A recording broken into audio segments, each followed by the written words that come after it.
আজকে একটু ঘুম থেকে উঠতে আমার দেরি হয়ে গেল।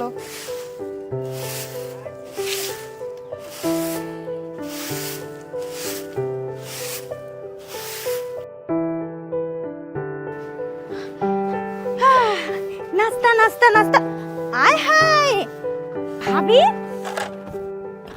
দেখি দেখি দেখি, কি করেন আপনি এসব? আপনি ঘরে কোনো কাম করবেন না।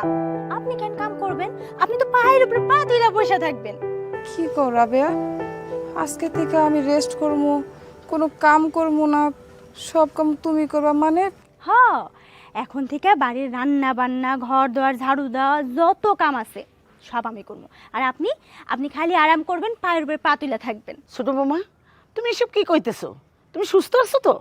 আমি একদম সুস্থ আছি আম্মা, কোনো সমস্যা নাই। আর ভাবি, এই তো আপনারা দেখা মনে হইতেছে সকাল থেকে এখন পর্যন্ত নাস্তা করেন নাই। এই দেখছেন, আমি একদম ঠিক ধরছি। আপনি যদি নাস্তা না করেন, না খান, তাহলে কি হইব? তাইলে আপনি অসুস্থ হয়ে যাবেন। আর অসুস্থ হইলে তখন কে সামলাইবো? হ্যাঁ, তাড়াতাড়ি আসেন, আগে নাস্তা খাইবেন, তারপরে কথা। আপনি এদিকে আসেন। আরে আসেন তো, দেখি দেখি, বসেন বসেন বসেন। এই নেন, তাড়াতাড়ি খান, নাস্তা খান। আমি দেখি, আমি এইখানে বসি, খান না, তাড়াতাড়ি খান। কি ব্যাপার রাবেয়া, তুমি সুস্থ আছো তো? তুমি এত আদর যত্ন করে আমার নাস্তা খাওয়াইতেছো, আমার মাথায় কিছু ঢুকতেছে না। আমি একদম সুস্থ আছি। আপনি আমার বড়, আপনি আমার বড় বোনের মতো। তো বড় বোনের যত্ন কি আমি করতে পারি না? কোনো সমস্যা নাই, আপনি আগে নাস্তা করেন তাড়াতাড়ি। আচ্ছা, আমার একটা কথা কও দেখি, এতদিন আমি এই বাড়িতে আছি, বাড়ির সমস্ত কাম কাজ আমি একলা নিজের হাত দিয়ে করি, তুমি আমার দিকে কোনোদিন একটু ফিরাও দেখো নাই আমি বাচ্চা আছি নাকি মইরা গেছি। আর ওই মানুষ হঠাৎ করে এত আদর যত্ন করে আমার নাস্তা খাওয়াইতেছো। আচ্ছা, এই চায়ের মধ্যে তুমি বিষ মিশাই দাও নাই তো? না ভাবি, খাবারে কিচ্ছু মিশানো নাই, আমি নিজে একটু আগে বাজার থেকে কিনে নিয়েছি, নিশ্চিন্তে খাইতে পারো। তা নয়, ঠিক আছে বুঝলাম, কিন্তু তোমার বউ এত আদর যত্ন করে আমার নাস্তা খাওয়াইতেছে, এর পিছনে তো কোনো না কোনো একটা উদ্দেশ্য অবশ্যই আছে। রাবিয়া বন্ধে, কও না, কি এমন উদ্দেশ্য আছে যে তুমি আমার এত আদর যত্ন করতেছো? কও না। এই তো একদম ঠিক ধরছেন ভাবি, উদ্দেশ্য তো একটা আছেই।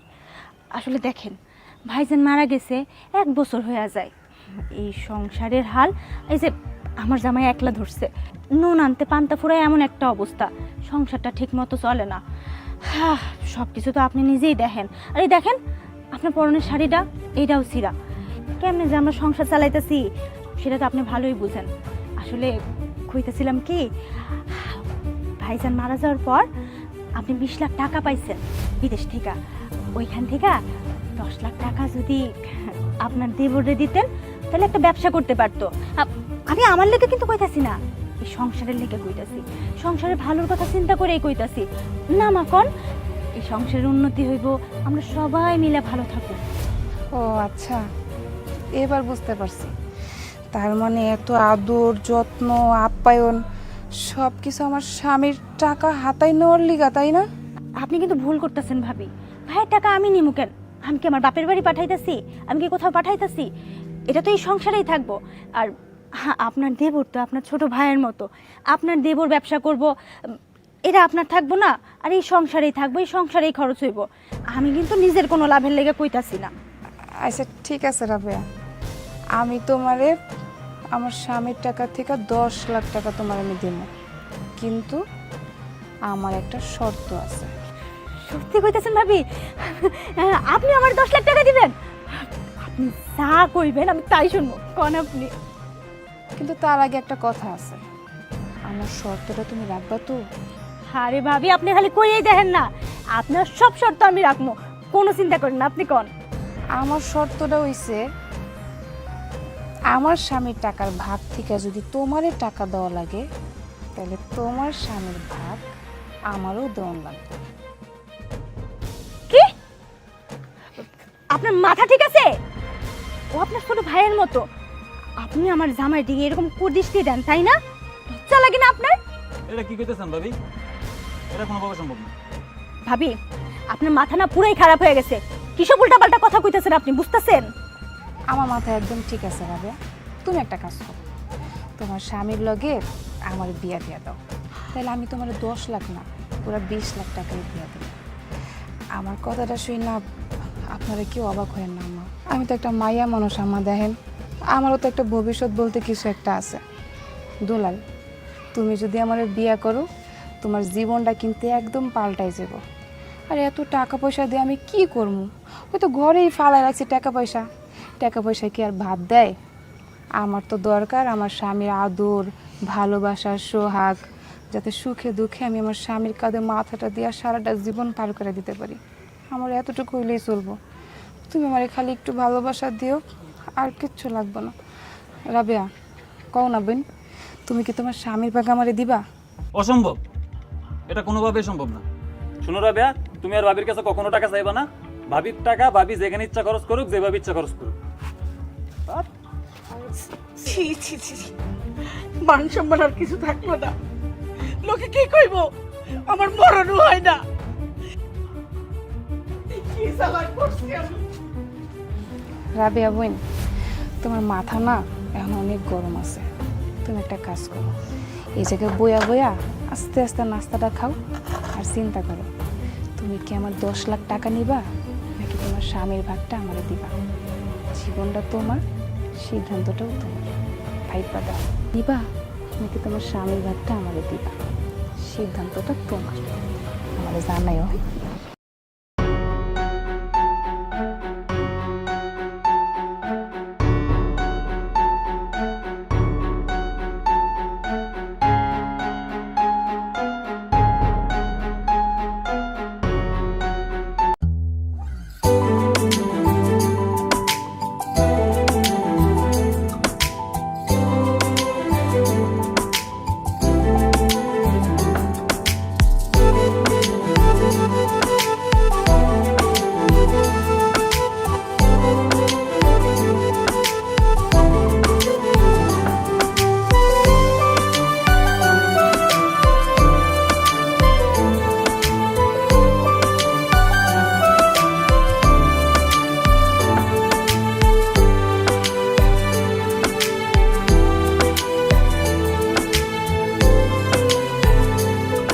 তোমার জন্য আজকে কি রান্না করবো?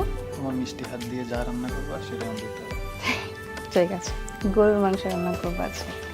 ভাবি, এই নাও তোমার চেক, তুমি চলো। কেন? চলো আমার লাগে। এই চেক আমি কেন ফেরত নিব? ফেরত নিবা না কেন? আমার আর ভালো লাগতেছে না।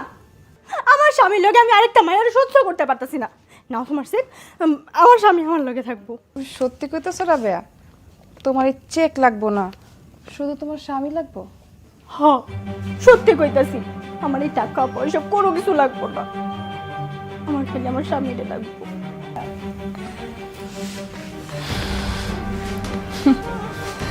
যাক, এতদিনে তুমি বুঝতে পারছো যে তোমার জীবনে তোমার স্বামীর গুরুত্বটা কতটুকু। শোনো বোন, তুমি যখন সর্বপ্রথম এই বাড়িতে বউ হয়ে আইছো, আমি তোমার আমার জালের চোখে কোনোদিনও দেখি নাই। আমি ভাবছিলাম তুমি আমার ছোট বোন হয়ে আমার পাশে থাকবে। আমরা দুই বোন সব সময় সুখে দুঃখে বিপদে আপদে একে অপরের পাশে আঠার মতো লাগিয়ে থাকুন। কিন্তু না, আমার চিন্তা চেতনা সবগুলো পাল্টাই দিছো তুমি। তুমি তো আমার বড় বোন হিসেবে ভাবতেই পারো নাই। আমার মনে করতা আমি তোমার শত্রু, আমার তো সহ্যই করতে পারতা না। উঠতে বইতে অপমান অপদস্থ হিংসা বিবাদ সব কিছু তুমি আমার লগে করছো। তুচ্ছ তাচ্ছিল্য কোনো কিছু তুমি বাদ রাখো নাই। তারপরেও আমি কিছু মনে করি নাই। কি লেগে জানো? কারণ হইলো তুমি এই বাড়ির ছোট বউ। আর এই যে আমার এই ভাইরা দুলাল তোমার পাগলের মতো ভালোবাসে। আর তুমি কি করছো? সব সময় টাকার পিছনে ছুটছো। লোভ লালসা তোমার মধ্যে একদম ভরা ছিল। স্বামীরে তো তুমি স্বামী হিসেবে মূল্যায়নই করো নাই। তুমি কিন্তু চাইলে তোমার সংসারে কেমনে সুখ আনতে পারবা সেই জিনিস নিয়ে ভাবলেই পারতা, কিন্তু তা না কইরা কি করছো? আমার পিছে লাগ গেছিলা। কি করলে আমার এই বাড়ি থেকে তাড়ানো যাইব? বোন রে, কথায় আছে দাঁত থাকতে দাঁতের মূল্য দিতে হয়। তুমি আমার দিকে দেখো, আমার তো স্বামী নাই, অনেক আগে আমার স্বামী মরে গেছে।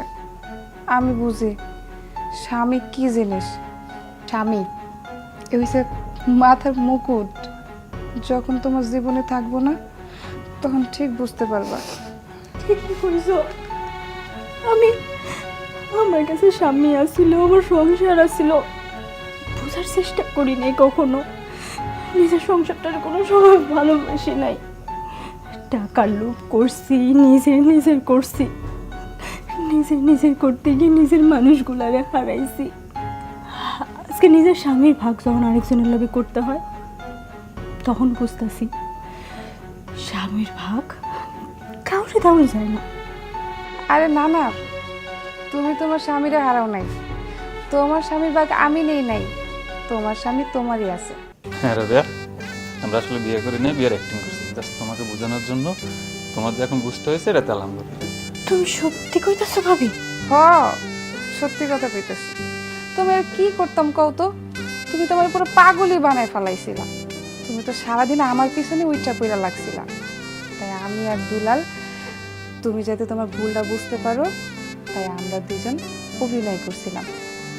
আর তুমি যাতে তোমার সংসারের মূল্যটা বুঝতে পারো, তাই। আর অভিনয় করতে গিয়ে তো তুমি তোমার ভুলটা বুঝতেই পারছো। যাক, আমি আজকে অনেক খুশি। ভাবি, তুমি না আসলে অনেক ভালো।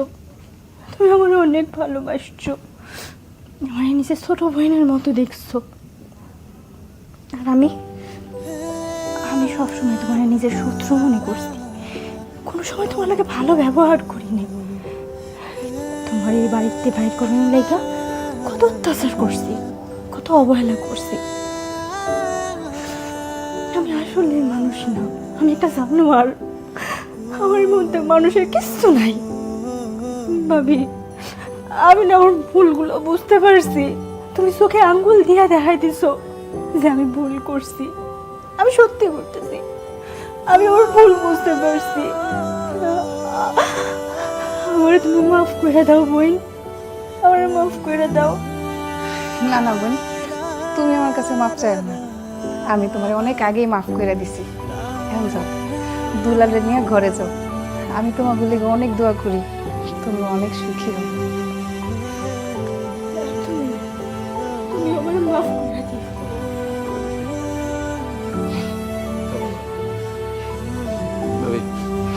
যাও, পাগল পোলাপাই।